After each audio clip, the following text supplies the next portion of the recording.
A continuación, Noticiero Telesucesos. Clasificación A. Apto para todo público.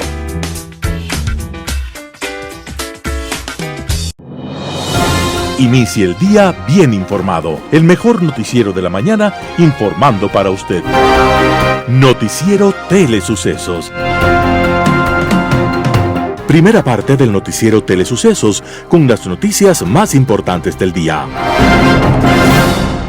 Estimados televidentes, bienvenidos a una emisión más de su noticiero Telesucesos.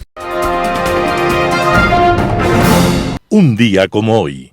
Hubo una época en la cual los latinoamericanos soñábamos con una patria única, grande, unida y soberana. Y ese mismo sueño que en Sudamérica tuvo Bolívar, en Centroamérica lo alentó un bravo líder hondureño llamado Francisco Morazán. Morazán vivió por un momento su sueño hecho realidad, cuando en 1823 se conformó la Unión Centroamericana, formada por 5 naciones: Guatemala, Honduras, El Salvador, Nicaragua y Costa Rica. Tras una serie de acontecimientos políticos y militares, Morazán llegó a la presidencia de la República, desde la cual intentó varias reformas. Pero la historia se repite, y Morazán enfrentó múltiples obstáculos: las ambiciones de los militares, la oposición de la Iglesia, las presiones internacionales y de los grupos de poder, y la telaraña del nepotismo entre su equipo de asesores. Hubo sublevaciones, y al final Morazán fue derrotado. En un intento por retomar el poder, fue capturado y fusilado. Muchos años después, cuando el sueño de una gran nación ya estaba despedazado, y Centroamérica era apenas un grupo de débiles naciones, el gobierno hondureño decidió un homenaje a Morazán. Entonces se conformó una comisión de diputados para que viajaran a Francia y encargaran una estatua del gran prócer. Pero los diputados en París se dedicaron a todo tipo de excesos y placeres y se gastaron todo el dinero dispuesto para ordenar la escultura. Y al final, con los apuros, compraron una estatua de un desconocido lugarteniente de Napoleón y la llevaron a Tegucigalpa, como si fuera de Morazán. Francisco Morazán, el patriota hondureño, fue fusilado un día como hoy, 15 de septiembre de 1842. Y más allá de las estatuas que no son, su sueño de unidad alguna vez se levantará en la conciencia de los pueblos. Despiértese bien informado. Titulares. Fuga en válvulas esféricas de Coca-Codo Sinclair. Más de 2.000 trámites ambientales mineros están represados. Multa de $100 a quien no use mascarilla en espacio público. Servicio de Rentas Internas accederá a información bancaria internacional de contribuyentes de Ecuador. Pérdidas de más de $86 millones en el puerto de Esmeraldas por falta de inversión. Nuevo pedido de juicio político contra Celi y el que incluía a Valentina Zárate se archivó. Diana Salazar pide fecha para formular cargos por peculado. Esto ocurrido en la compra de 7 helicópteros DRUF. En el segmento de opinión, el duro revés del kirchnerismo y asambleístas sensibles. Los editoriales serán de Vicente Albornoz, la madre de todos los desequilibrios. Talía Flores, la oposición apuesta al fracaso. La Corte Constitucional guarda silencio. Lazo en una encrucijada. León Roldós, lo contributivo. Martín Payares, la montaña Zabalaegas parió un ratón. Patricio Aro, violencia. Noticias del día con Carla Sánchez. Fuga en válvulas esféricas de Coca-Codo Sinclair. Personal de la Corporación Eléctrica de Ecuador, CELEC, identificó fugas en los sellos de las válvulas esféricas que regulan el paso del agua desde el embalse hasta los distribuidores de presión de la central hidroeléctrica Coca-Codo Sinclair. La falla se detectó durante las labores de mantenimiento que se iniciaron con el vaciado de la tubería 2, TP2, que conduce el agua desde el embalse compensador hasta sus unidades de generación, informó CELEC. Por esta razón, la fase 2 de la hidroeléctrica más grande del país estará en mantenimiento hasta el 11 de noviembre próximo. Durante esta paralización de la fase se ejecutará la reparación de las válvulas, agregó la CELEC. Coca-Codo Sinclair tiene 2 fases de 4 distribuidores cada uno, es decir, la hidroeléctrica trabajará durante estos 2 meses solo a la mitad de su capacidad. Los trabajos están a cargo de técnicos de SELEC, de las unidades de negocio Hidroyogan, a través del Centro de Investigación y Reparación de Turbinas Selexur, Coca-Codo Sinclair y de la contratista Sinohydro. Además, se consideró el acompañamiento del supervisor de fábrica en sitio y el soporte del sitio del área de ingeniería de Antatriz Suiza, fabricante de los sellos de las válvulas esféricas, ya que se deben realizar maniobras para el desmontaje, cambio de sellos y posterior embalse. Una vez culminadas las actividades, los sellos de servicio y mantenimiento se reemplazarán completamente unos por otros nuevos para devolver la funcionalidad y seguridad a las válvulas esféricas, señala el comunicado. En este último trimestre, la central Coca-Codo Sinclair ha operado de forma permanente con su fase 1, generando una potencia máxima diaria de 740 megavatios en promedio, pero tiene capacidad para 1500. Más de 2.000 trámites ambientales mineros están represados. El gobierno planteó a través del decreto 151 que fue firmado el 5 de agosto una nueva política minera que tiene como meta desarrollar una minería responsable, potenciar la inversión, erradicar la ilegalidad y sobre todo agilizar los procedimientos represados. De hecho, se establece la elaboración de un plan de acción para que los trámites mineros no superen los 3 meses. Sin embargo, es un gran desafío si se considera que desde el 2010 hay procesos que no han podido destrabarse en el Ministerio de Ambiente. En este momento existen 2.358 trámites pendientes entre licencias, mecanismos de control y registro de Scout Drilling, Servicio Integral de Perforación ambientales. Según la cartera de Estado, el cierre del catastro minero en 2018 hizo que el avance de la entrega de estos documentos se ralentice. El catastro se cerró hace 3 años, luego de un desborde de solicitudes que hizo que se supere la capacidad operativa de la Exdirección de la Prevención de la Contaminación Ambiental, dijo. Pese a que no se ha reabierto el catastro, aún hay solicitudes de trámites en espera. El cierre también impactó a los procedimientos del Ministerio de Energía, ya que se suspendieron los trámites para minería artesanal, pequeña, mediana y gran minería. Energía citó que se han recibido cartas de interés para que el catastro minero se reabra y se pueda invertir más por parte de firmas extranjeras. Actualmente, entre ambos ministerios se han planteado cronogramas de cumplimiento para la implementación de normativa y reformas a normas. Las carteras aseguran que estas acciones están enfocadas en lograr una simplificación en los procesos existentes y un dinamismo en las actividades del sector productivo. En 30 días deberá emitirse un acuerdo de energía y ambiente en donde se establezcan parámetros para una emisión más eficiente de los permisos ambientales y de agua. Multa de $100 a quien no use mascarilla en espacio público. El municipio de Quito emitió una nueva resolución para el manejo de la pandemia en la capital, con el fin de iniciar la reactivación económica. Entre las normas establecidas se ratifica el control para el uso correcto de la mascarilla en el espacio público, según informó la Agencia Metropolitana de Control, AMC. La persona que incumple a esta disposición será sancionada con una multa equivalente al 25% de un salario básico unificado, $100, y si es reincidente, $200. Además, para el uso de bienes de dominio y uso público y los privados que forman parte del espacio público deberán cumplir con los siguientes parámetros: utilizar mascarilla que proteja nariz y boca de la exposición al ambiente. La mascarilla observará las especificaciones previstas en el protocolo correspondiente de la Secretaría de Salud. Portar y exhibir cédula de ciudadanía o cualquier documento oficial que permita acreditar su identidad. Circular o ubicarse a una distancia de al menos 2 metros de otras personas. La restricción vehicular por medio del plan Hoy No Circula se mantiene. El horario de restricción, según el último dígito de las placas, es de 7 horas a 19 horas de lunes a viernes. Los fines de semana y feriados habrá libre circulación para todas las placas. También los salvoconductos se mantienen habilitados, así como las excepciones en la restricción que aplica únicamente a la zona urbana de Quito. SRI accederá a información bancaria internacional de contribuyentes de Ecuador. El Foro Global sobre Transparencia Fiscal dijo que el Servicio de Rentas Internas SRI podrá acceder a información bancaria internacional de contribuyentes del país.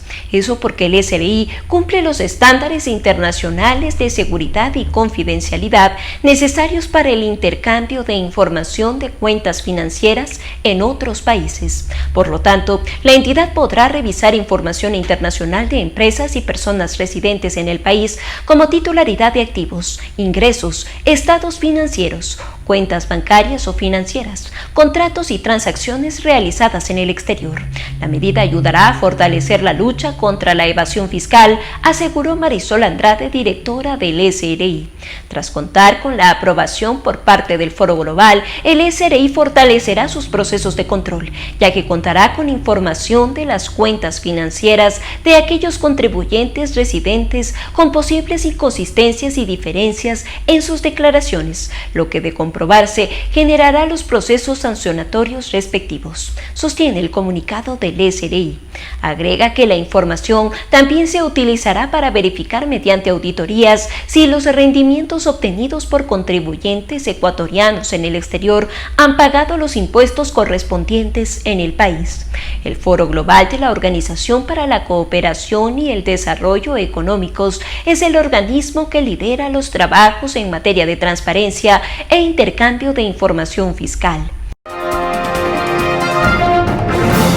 Pérdidas de más de 86 millones de dólares en el puerto de Esmeraldas por falta de inversión. Entre exportaciones petroleras y no petroleras, mueven hasta 4.600 millones de dólares cada año. Eso representa 21 de cada 100 en el comercio exterior ecuatoriano. Desde el puerto de Balao se ha exportado en un promedio 210.000 barriles de crudo al día. Eso representa el 58% del petróleo que se transporta desde los campos de la Amazonía a través del sistema de oleoducto transecuatoriano SOTE. Por su parte, desde el puerto comercial de Esmeraldas se generaron alrededor de 73 millones de dólares anuales entre 2017 y 2020. El número de toneladas métricas se mueven en 36,5 millones en exportaciones y 17,7 millones en importaciones. En promedio, más de una centena de productos ecuatorianos salen de la infraestructura. Entre los principales están de palma, banano, café, camarón, frutas varias, muebles, químicos, estructuras metálicas y hasta vehículos. A pesar de este movimiento económico que genera más de 4.000 empleos directos y 10.000 indirectos, es una de las zonas más olvidadas del país. Así apenas ha recibido cerca del 0,5% del Producto Interno Bruto PIB, es decir, alrededor de 500 millones de dólares entre y transferencias a gobiernos locales durante los últimos años. De acuerdo con un informe del BID, esta provincia tiene más del 60% de una red vial y una dotación precaria de servicios básicos como agua y saneamiento. Los puertos, que deberían representar el motor de la reactivación en épocas de crisis, están en problemas por falta de inversión básica. La razón es que el 70% de la operación portuaria está paralizada y solo se estaría trabajando con el 30%. Así no todos los buques de carga pueden llegar y generar millonarias pérdidas. Nuevo pedido de juicio político contra Celi y que incluía a Valentina Zárate se archivó. Con 7 votos a favor y 2 abstenciones, la Comisión de Fiscalización archivó un nuevo pedido de interpelación al excontralor subrogante Pablo Celi y que incluía a Valentina Zárate, quien le sucedió en el cargo por casi 3 meses. La nueva moción fue presentada por Bruno Segovia, ex Pachacutic, uno de los 9 integrantes de la comisión, después de que el 16 de agosto pasado el Pleno censuró a Celi por incumplimiento de funciones. A favor del archivo votaron el presidente de la comisión, Fernando Villavicencio, de Independiente, Pedro Velasco, Independiente, la socialcristiana Soledad Diab y los correístas Roberto Cuero, Gabriela Molina y Pasacio Córdoba, además de Segovia. El argumento fue que el pedido de Venegas no cumplía con los requisitos previstos en la ley. Los elementos que señalan en la solicitud ya fueron evacuados en el juicio político que resultó y se resolvió en agosto pasado, explicó Diab.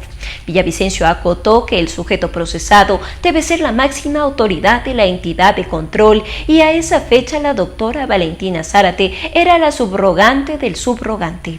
Esta comisión no va a ser la comisión de archivo, pero tampoco será el tribunal de la Inquisición para que todos los procesos que lleguen pasen por el sagrado cuchillo del juicio político, dijo. La vicepresidenta de la comisión, Ana Belén Cordero de Creo, y el independiente Marco Troya, otro de los integrantes, se abstuvieron. Cordero consideró que la comisión debía suscitar y sustanciar este proceso antes de resolver su archivo. Vanegas presentó su pedido de interpelación cuando ya estaba en marcha la solicitud del correísta Cristóbal Lloret, que terminó en la censura de Celi por incumplimiento de funciones. Por otra parte, la comisión insistió en un pedido a la presidencia de la Asamblea para que remita a esta instancia los pedidos de juicio político contra el exministro de Finanzas, Richard Martínez, que fueron calificados hace un año por el CAL. Diana Salazar pide fecha para formular cargos por peculado ocurrido en la compra de 7 helicópteros Drup.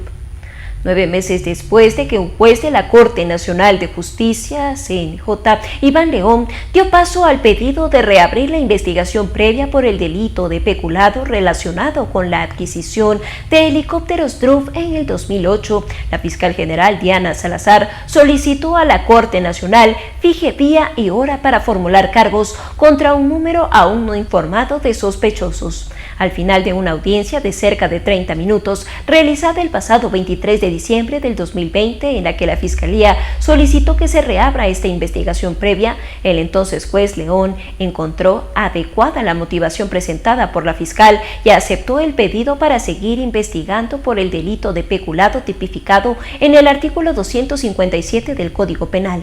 En la etapa previa de investigación, Fiscalía apuntaba al exministro de Defensa del Gobierno de Rafael Correa, Javier Ponce, y 18 personas más que aparentemente participaron en el proceso de adquisición de 7 helicópteros Drup. El juez León especificó en su relación que los plazos de investigación corrían desde el día en el que se emitió la decisión, es decir, el 23 de diciembre del 2020.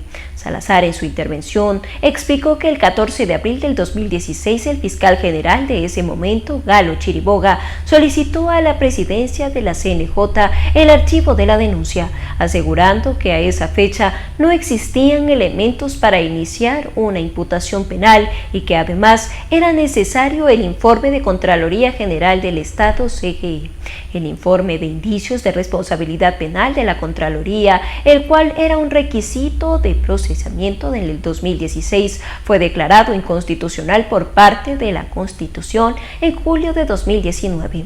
Para la fiscal Diana Salazar, entre los hechos que motivan la solicitud de reabrir la causa está que en la investigación por el asesinato del excomandante de la Fuerza Aérea, Jorge Gabela, se ha determinado que tiene relación con la causa que analiza posibles irregularidades en la adquisición de los 7 helicópteros Drup.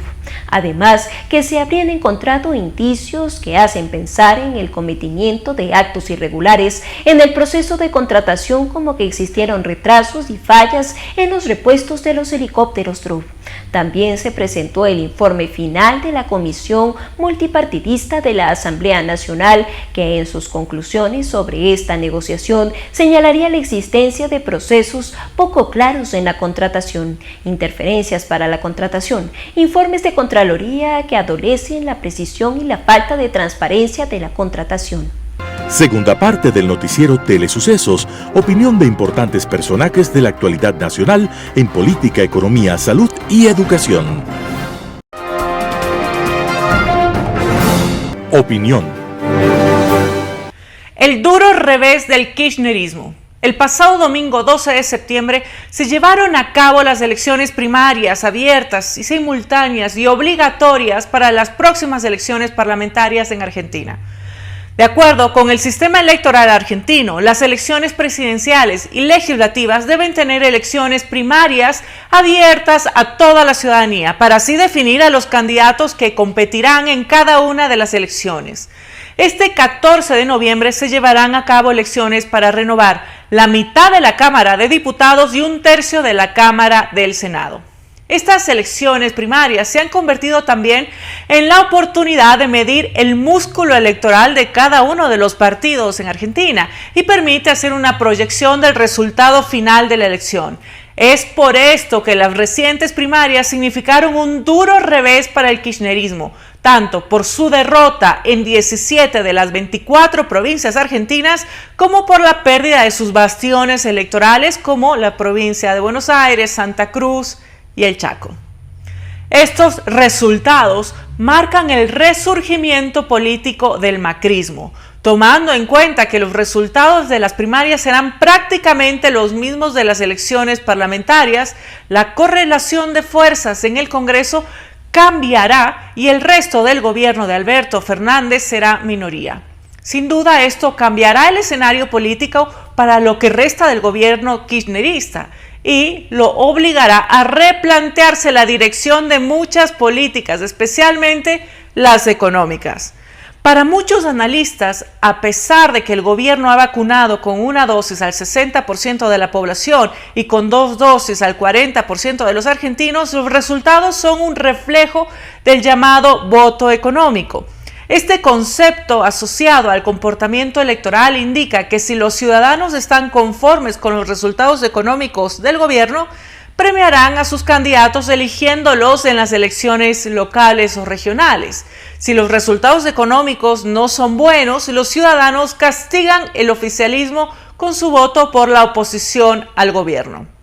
En Argentina, la inflación llega hasta el 4% mensual, misma que echa por los suelos el salario real de los ciudadanos. De igual forma, la caída del 9.9% del PIB argentino da las señales de la profunda crisis económica que atraviesa este país. A inicios del año 2021, el desempleo se ubicaba en 10.2%.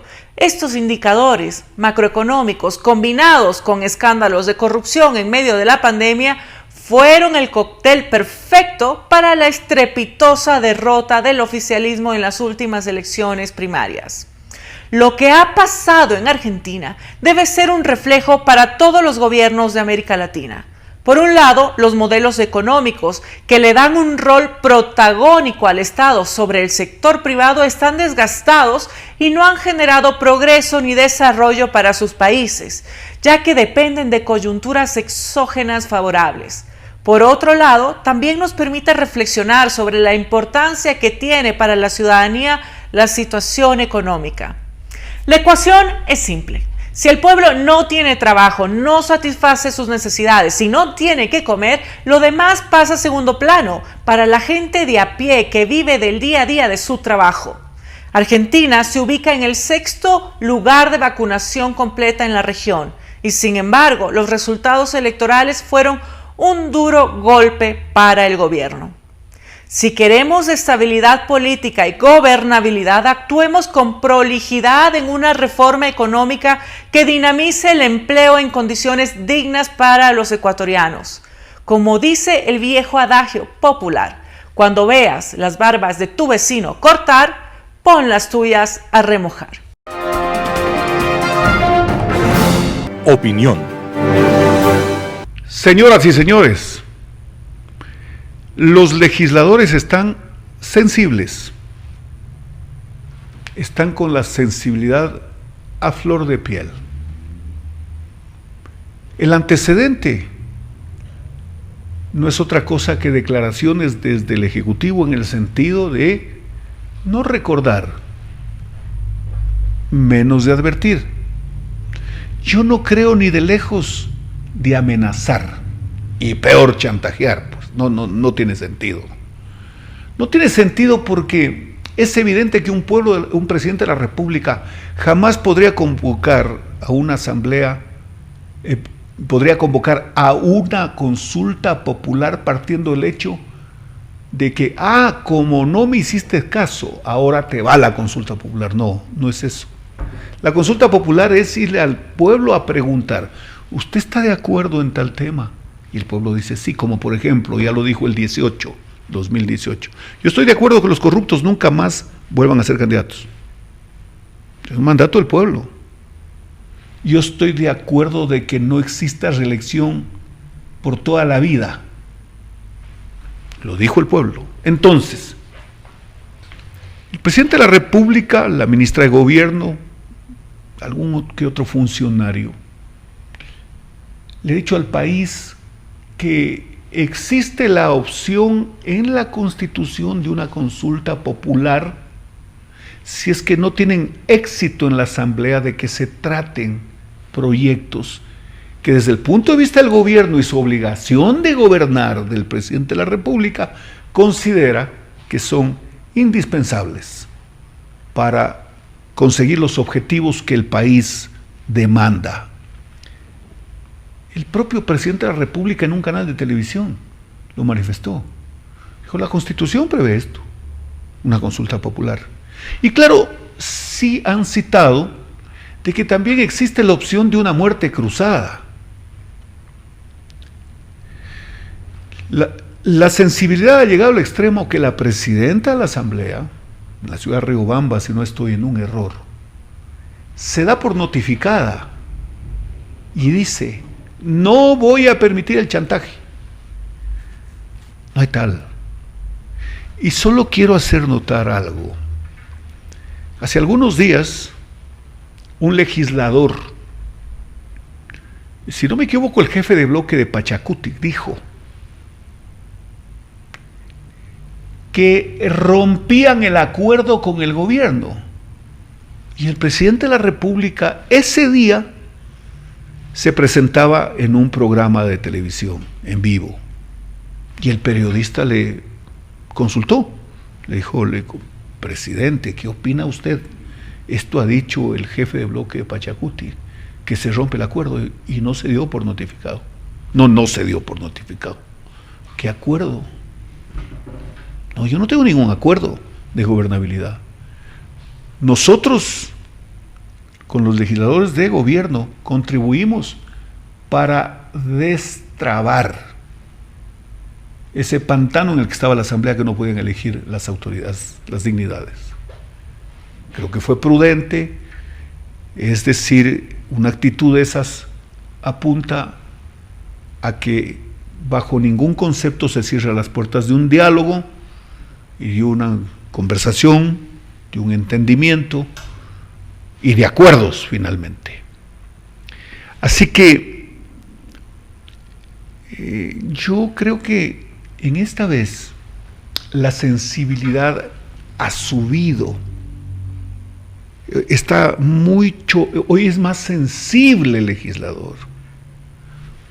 Podría ser que hay un cálculo político que puede estar en el consciente y en el subconsciente. Quién sabe lo segundo, que puede ser más preocupante. La popularidad del presidente de la República a este momento está en un muy alto nivel. Pero no es popular porque hace cosas populares, porque visita a los pueblos, porque hace farra, porque ofrece cosas. No. La popularidad del presidente de la República tiene una característica muy singular. Nace de la credibilidad, por cuanto su propósito, su oferta de campaña o su compromiso de campaña en el sentido de vacunar 9 millones de ecuatorianos tuvo éxito. Eso es indiscutible. Entonces al presidente le dicen, usted cumplió con vacunar 9 millones de ecuatorianos como se comprometió. Entonces le creen.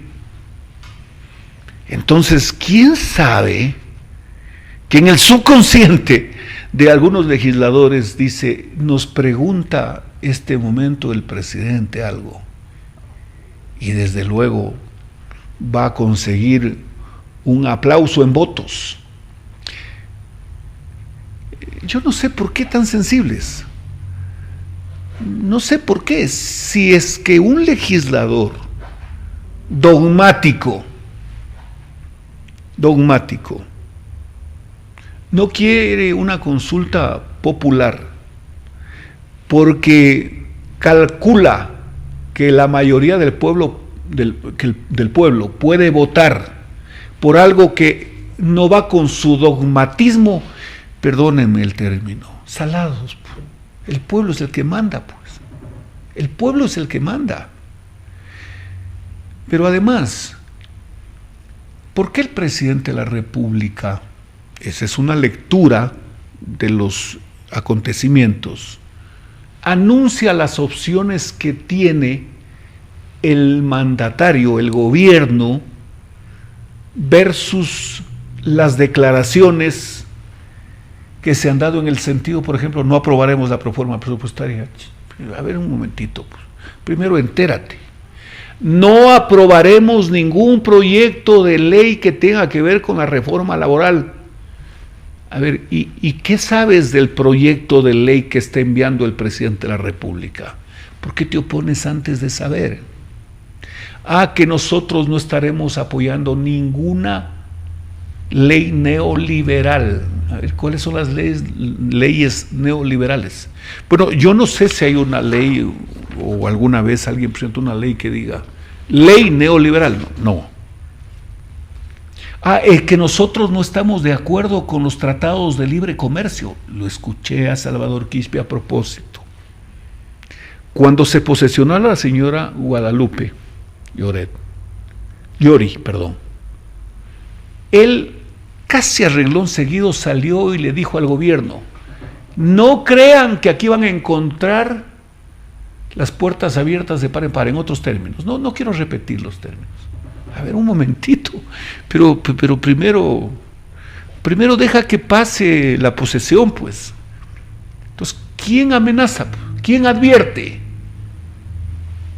A propósito del Tratado de Libre Comercio, lo escuché decir a Salvador con tal seguridad, según él, que dice que en Colombia están en contra del Tratado de Libre Comercio, que la gente ha salido a las calles. No. Salieron a las calles un grupo de activistas patrocinados por un grupo de mafiosos y terroristas. Eso es lo que pasó en Colombia. Porque además dicen los analistas a través de los medios que eso les está ocurriendo, porque el señor Petro está atrás de esto. Y que en Chile igual. A ver, en Chile dice que quiere una nueva constitución. Creo que ahí hay una característica bastante singular. Ya no se escucha a los chilenos hablar de Allende. Ya no se escucha. No, hablan contra Piñera, pero no hablan a favor de Allende, ni a favor de la señora Bachelet. Creo que sigue manteniendo una popularidad alta el señor Lagos. Pero en definitiva, y para terminar, no se pongan tan sensibles, porque están demostrando debilidad infinita. Y lo que sí vale que se corte el rumor de que los problemas de la Asamblea son provocados por el gobierno. Porque no hay gobierno que quede bien luego de un problema, de una implosión en la Asamblea. No. Ese rumor tiene que desaparecer. Ese rumor lo han provocado los mismos que cuando le escucharon a la presidenta de la Asamblea en Riobamba decir que ella está dispuesta a dar batalla, los que la aplaudieron fueron los correístas, que no saben qué hacer para buscar el portillo y por ahí ingresar y reeditar lo que se propusieron en octubre y no lo consiguieron. Qué gusto estar con ustedes. Editorial. La madre de todos los desequilibrios, por Vicente Albornoz de El Comercio. Se acaba de anunciar que el FMI aceptó la propuesta ecuatoriana de darnos créditos por este año y el próximo, para que así el gobierno pueda luchar contra la madre de todos los desajustes de la economía ecuatoriana, el déficit fiscal. En realidad es mucho el tiempo en el que Ecuador ha vivido más allá de sus posibilidades, porque tiene un sector público que simplemente no se puede pagar. Todos los años, desde el 2009 hasta el 2021, son total 13. El sector público del Ecuador ha tenido un déficit que en 2014, 2015, 2016 y 2020 llegó a niveles muy significativos. El déficit no es otra cosa que la diferencia entre los gastos y los ingresos públicos, y la manera de financiarlo es endeudándonos. En otras palabras, el gobierno ecuatoriano ha tenido que contratar más y más deuda, todos y cada uno de los años desde el 2009 hasta la actualidad. Eso explica por qué la deuda pública pasó de 10.000 millones en junio de 2019 a 63.000 millones en junio de 2021. Es trágico, pero algunos de los años de más endeudamiento coincidieron con altos precios del petróleo, pero eso es solo un capítulo más de la tragedia aún no escrita llamada ¿Cómo desperdiciar 2 booms petroleros en menos de medio siglo? Haber disparado tanto el gasto público no solo que lo invirtió en infinanciables y nos obligó a endeudarnos hasta las narices, sino que llenó de distorsiones a toda la economía. Por ejemplo, al inyectarle tanto dinero a la economía, se disparó la demanda, haciéndonos un país caro. Específicamente, entre junio de 2007 y junio de 2015, los Estados Unidos acumularon 15 puntos de inflación, mientras que el Ecuador acumuló 45 puntos. En otras palabras, en esos años nos encarecimos 30% más que los Estados Unidos. En muchos de los años de gasto loco había tanto dinero en manos de los ecuatorianos que las importaciones se dispersaron. ¿Se acuerdan de las salvaguardias que eran para frenar el hambre de importaciones y que ahora ya no son necesarias? Mucho del gasto público se convirtió en demanda de bienes importados. Por eso tiene sentido que se haya armado un plan para reducir este déficit hasta llegar a tener un superávit en el 2024. Tiene sentido lanzarse con toda la artillería a destruir este monstruo que tanto daño nos ha hecho, y tiene sentido que la mayor parte del ajuste se haga en el gasto público y que la menor parte se haga por impuestos. Afortunadamente, el FMI aceptó el plan ecuatoriano y le dará recursos al país para que la reducción del déficit sea ordenada y para que el Ministerio de Finanzas pueda cuadrar su presupuesto en este año y en el próximo. Tener un programa que ataque el déficit no va a resolver todos los problemas del país, pero va a brindar la base para planificar una solución. Por Vicente Albornoz de El Comercio. La oposición apuesta al fracaso. La Corte Constitucional guarda silencio. Lazo en una encrucijada. Thalía Flores, primicias. ¿Quién habría imaginado que antes de cumplir 4 meses en el poder, el gobierno de Guillermo Lasso se encontraría en una encrucijada que solo podrá superar si toma una urgente y grave decisión política? Poco a poco, los partidos y movimientos se han juntado, no para buscar salidas al país en momentos en que el desempleo arrecia y la economía anda mal, sino para oponerse a cualquier proyecto que anuncia Carondelet que, hasta hoy, de manera inexplicable, se muestra ambiguo. En semejante escenario no existe posibilidad alguna de despegar, y el riesgo de que todo puede empeorar está latente, porque también la pandemia sigue, aunque mitigada por el exitoso plan de vacunación. Desde la trinchera del odio de su cuenta de Twitter, el expresidente prófugo apuesta al fracaso del gobierno de la patria tierra sagrada, cuya suerte poco le importa porque él no está en el poder. Al bloqueo de UNES lo maneja a golpe de WhatsApp y los 40 asambleístas acatan sus órdenes a pie de juntillas. Estos legisladores, cuales miembros de una secta, lo veneran como a ídolo y no admiten que su gobierno es responsable de descomunales sobreprecios y de una corrupción atroz. Su doble rasero raya en lo patológico. Lo que era bueno cuando hacían ellos desde el poder, ahora es malo porque lo hacen otros. La consulta popular anunciada por Lasso, aunque sin fecha ni temas, lo cual conspira para sumar apoyos, es cuestionada por los correístas que se oponen por si acaso. Dotados de memoria selectiva, han olvidado el autobombo de Correa, que decía ser un presidente que practica la democracia directa, porque preguntaba al pueblo e hizo 4 consultas. Pero hoy preguntar al soberano les parece absurdo. En el fondo evidencian temor a los resultados, aunque estos sean siempre impredecibles, porque dependen del momento en que se convoque, de cuánto la gente vaya a las urnas, los temas que se planteen y hasta del ánimo de los ciudadanos. Una consulta será siempre una suerte de plebiscito sobre quién la convoca, lo que explicaría las dubitaciones de Carondelet, mientras la oposición parece marcar el paso al gobierno o, al menos, pisar sus huellas en este tema.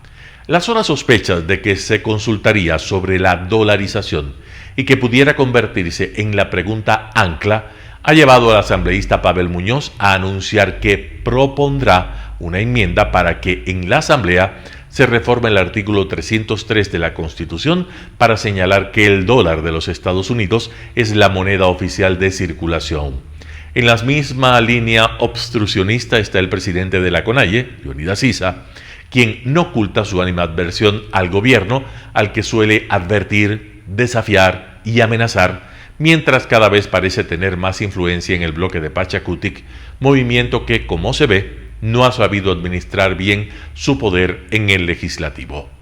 La sintonía entre el correísmo y Pachacutic en la Asamblea está en su apogeo, que hasta han planteado amnistiar a la prefecta Paola Pavón y al parlamentario andino Virgilio Hernández, acusados de rebelión por los hechos de octubre de 2019. Esta alianza, no admitida, solo refleja la esquizofrenia de la política al tener en la bancada figuras como Guadalupe Llori y Salvador Quixpes, que fueron perseguidos de manera infame por el totalitarismo. Afrontaremos el chantaje y las amenazas de consultas populares o muertes cruzadas. Así lo ha sentenciado la presidenta de la Asamblea en sesión solemne de Riobamba, donde en un alarde de poder golpeó el atril.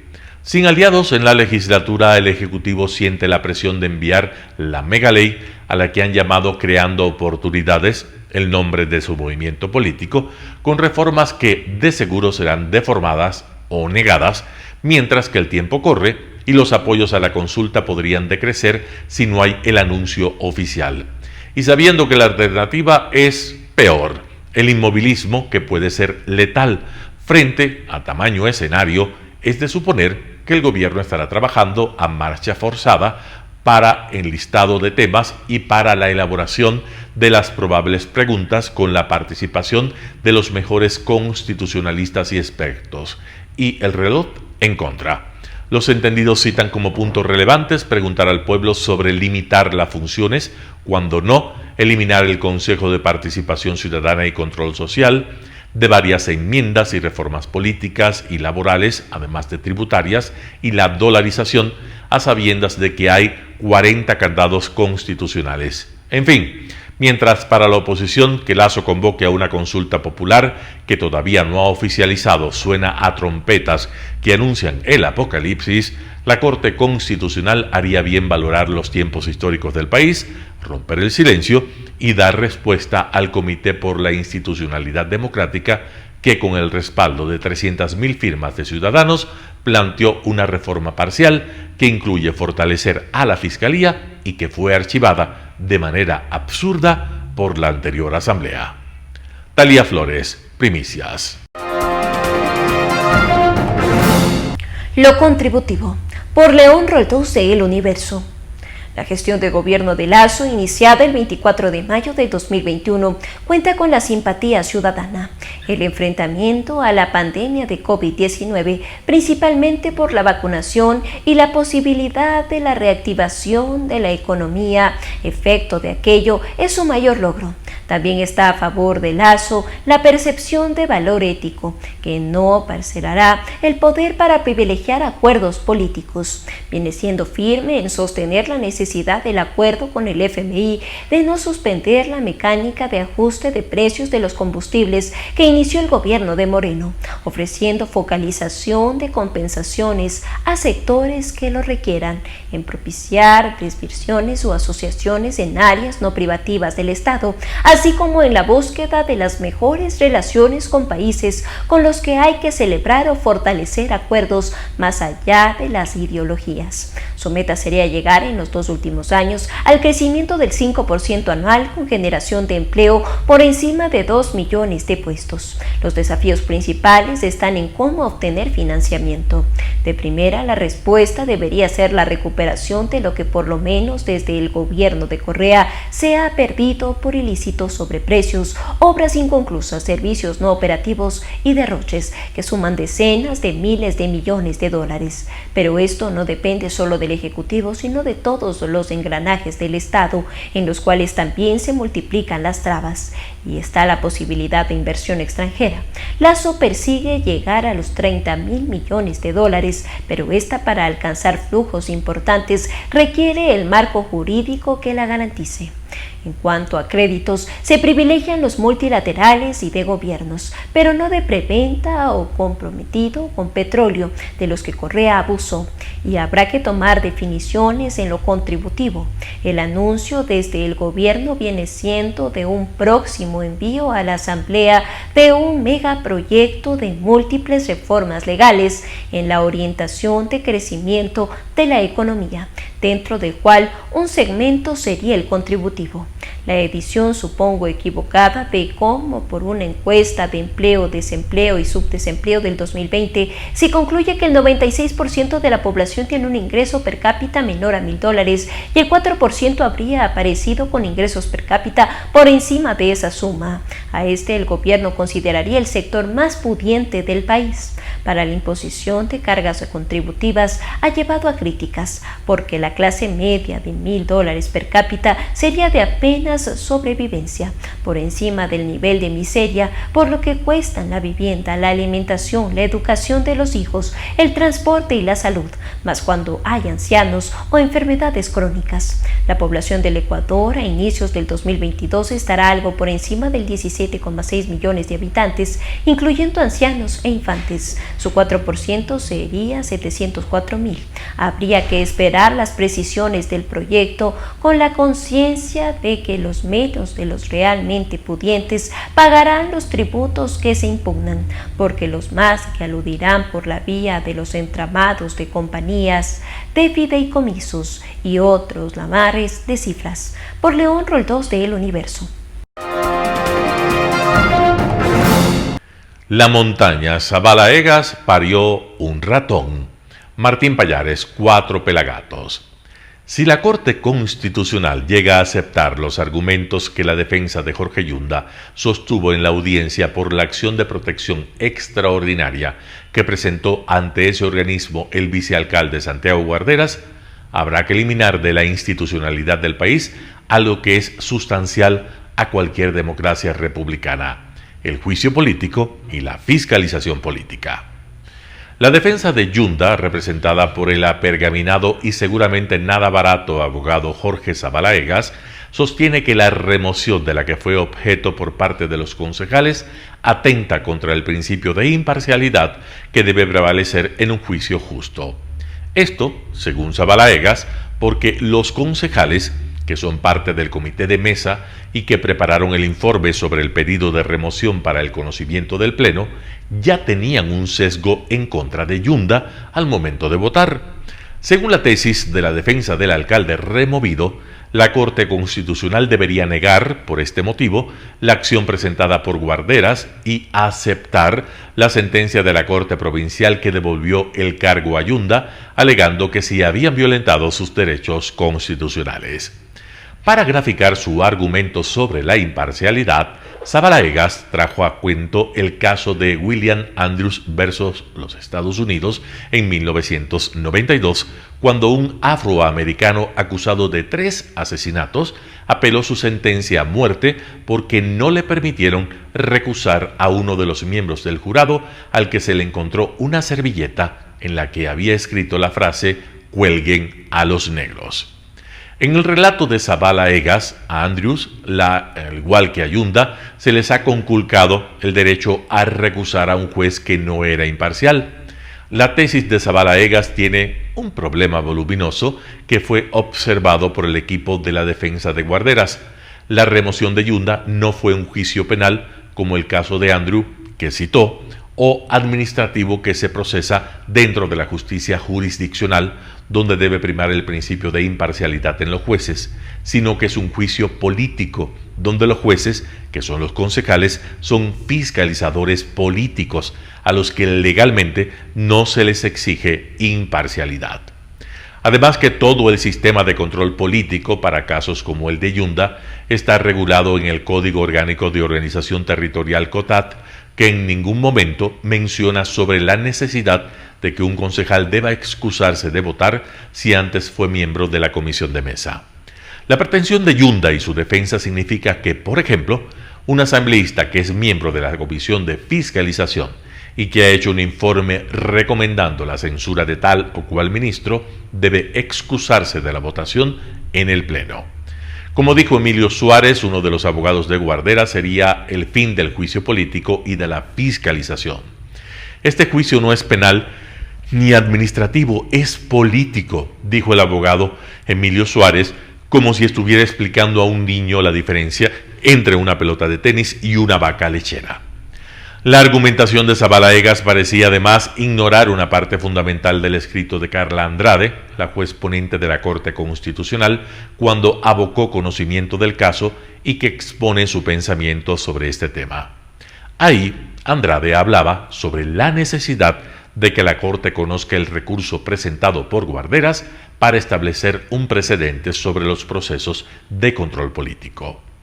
En consideración a las circunstancias excepcionales de este caso, esto es, la relevancia y la trascendencia nacional y la posibilidad de establecer un precedente de esta Corte Constitucional sobre la justicia constitucional y los procesos de control político. Zavala Egas olvidó o ignoró este detalle donde se ve la importancia que la juez Andrade otorga a los procesos de control político que están debidamente regulados. La audiencia comenzó a las 10:30 y terminó a las 13:36 y estuvo dirigida por la jueza Carla Andrade. Ella deberá preparar un informe para que el pleno de ese organismo de control constitucional se pronuncie y ponga punto final a la incertidumbre política que hay en Quito. Participaron como abogados de Guarderas Emilio Suárez y Juan Francisco Guerrero, así como en la defensa de Yunda Jorge Zavala Egas. También comparecieron la jueza Belén Domínguez, que fue la primera que le concedió el recurso de protección a Yunda, una jueza de la Corte Provincial, la procuradora del municipio y una abogada de la Procuraduría del Estado.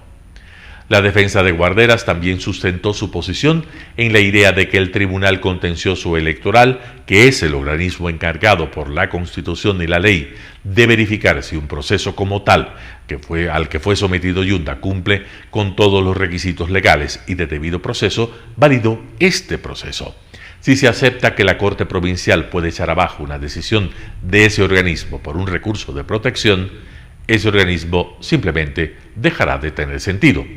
Sería derogar la función del contencioso electoral, como dijo uno de los abogados de Guarderas. También sostuvo que si el caso ya era conocido y tramitado por ese tribunal, no cabía que la Corte Provincial haya aceptado conocer el caso del alcalde Yunda. La abogada de la Procuraduría General del Estado tuvo una opinión similar, aunque Zavala Egas dijo que la opinión de ese organismo era literalista e inconstitucional. Según la Procuraduría, fue sorprendente para ese organismo que la Corte Provincial haya aceptado el recurso de Yunda y haya sacado una sentencia a favor suyo cuando se sabía que ese día el contencioso electoral iba a pronunciarse como en efecto lo hizo. Su abogada dijo que la Constitución establece que el Tribunal Contencioso Electoral es el organismo pertinente. Mientras se desarrollaba la audiencia, Jorge Yunda insistió en su estrategia de mostrar apoyo popular. Una marcha a su favor de apenas 150 personas se dio cita en Quito con el argumento de que la alcaldía se gana en las urnas. En la tarde, Yunda comentó en un tuit en el que aparecía Zavala Egas hablando sobre la imparcialidad de los jueces. El derecho de todo ciudadano a tener un juez imparcial viene desde los romanos. Yunda debió haber pagado caro para que Zavala Egas compre y repita esa tesis peregrina que ya habían esgrimido abogados suyos con menos pedigrí. como si ninguno de los dos vivieran en un sistema de democracia republicana. Martín Pallares, 4 Pelagatos. Violencia, por Patricio Aro de Sembrando Ideales. Con la muerte de Pablo Escobar y la eliminación del cártel de Medellín, que operaba desde Colombia en territorio mexicano para, en contubernio con carteles locales, traficar cocaína hacia los Estados Unidos, las organizaciones delictivas mexicanas asumieron los roles jugados por el cártel de Medellín, dando lugar al menos a 7 organizaciones delictivas que se enfrentaron entre sí por el control territorial con insustiada violencia.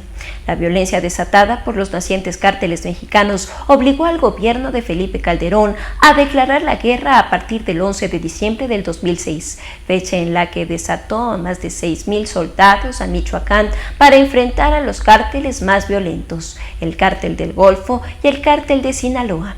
Esta guerra ha provocado tanta violencia que las víctimas, entre las que se encuentran migrantes de todas las nacionalidades latinoamericanas, llegaría a 300.000 muertos. A partir del gobierno de los revolucionarios, los cárteles mexicanos más peligrosos actúan en Ecuador.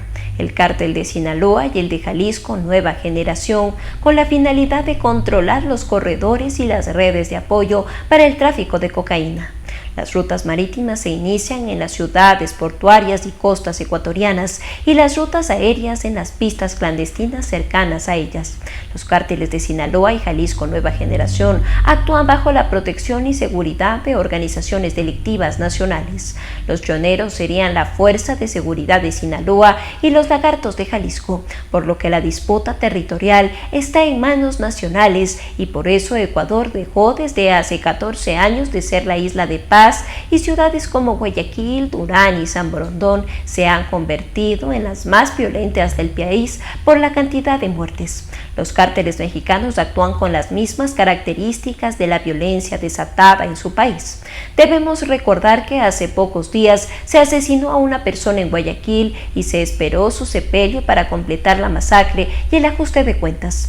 Todos los días del sicariato asesina por lo menos a una persona en estas ciudades. Ante la situación planteada por la violencia desatada, se decidió la intervención policial y militar para enfrentarla. Sin embargo, esa no es la solución. México está en una cruel y sangrienta guerra en contra de las drogas desde 2006. 15 años en que el Estado se enfrenta sin ningún resultado a verdaderos ejércitos como el presentado por el cártel Jalisco Nueva Generación, en extraordinaria demostración de fuerza con vehículos blindados, armamento de apoyo altamente sofisticado y con cientos de hombres perfectamente uniformados, armados, equipados y pertrechados que viven con señor Mecho, su líder.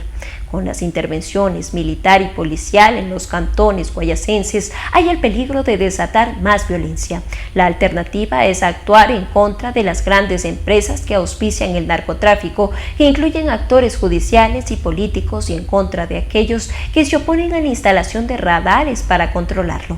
Por Patricio Aro de Sembrando Ideales. Y así finalizamos una emisión más de su noticiero Telesucesos. Manténgase en la sintonía de nuestra programación y no olvide seguirnos por nuestras redes sociales. Nos encuentran en Facebook como Telesucesos Quito, en Instagram como @telesucesos_, en Twitter como @telesucesos29, en YouTube como Telesucesos HD y también por nuestra página web www.telesucesos.net. Hasta la próxima. Lo mejor de la mañana informando para usted.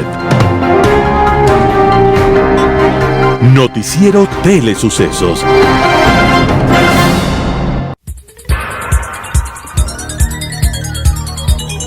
Las opiniones vertidas en este espacio por la producción y dirección del programa son de exclusiva responsabilidad de sus autores y de quienes intervienen en ellos.